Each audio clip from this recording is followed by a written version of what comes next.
আসসালামু আলাইকুম আপুরা ভাইয়ারা, কেমন আছেন? আশা করি আলহামদুলিল্লাহ ভালো।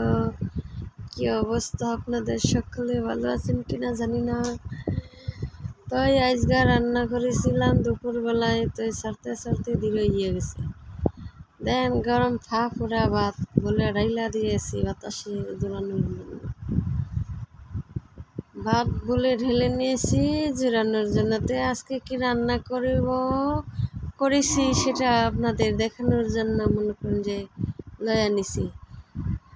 আজকে মনে করেন যে খুব ভাতের চাউল ভাঙ্গা গেছিলো বেশি, এগুলো রান্না করছিলাম। তারপরে রান্না করছিলাম মনে করেন যে পুরো ব্রিকেট মাছ আনছিল, ব্রিকেট মাছ বাদি। এরপরে মনে করেন যে পটল টানাইয়া মাছ টানাইয়া আপনি রান্না করছি পটল দিয়ে মাছ ভাজি ভাত, বুঝছেন। আধা ভাঙ্গা চাউল রান্না করেছি, ভেবেছিলাম নরম হয়ে যাবে, না দেখি খুবই সুন্দর হয়েছে। তো দেখেন আমাদের চাউল পাওয়াল নিয়ে 3 জন মানুষ, বাপ বেটাই খাইব চা বাসাক আর আমি খাবো পেটি।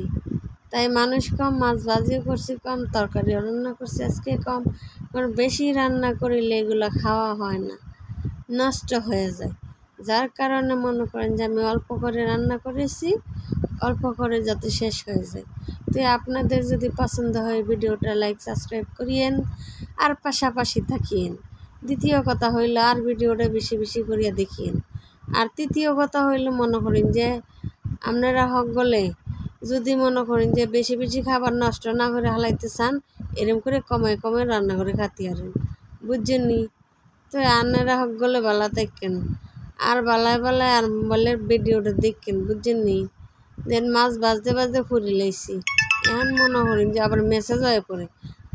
এরপর দেন ফেডিরে লইছি, ফেডিরে খাইয়া মামি আর স্বামী আর ছেলে খাইবে শাক, কিন্তু এরা আবার কাটা বাইসা খাইতে পারে না। তো আমার দেখে ফেডি দিমু, না অসুবিধা নেই। তাই আপনারা হক গলে বেলা দেখেন। হুদা হাফেজ।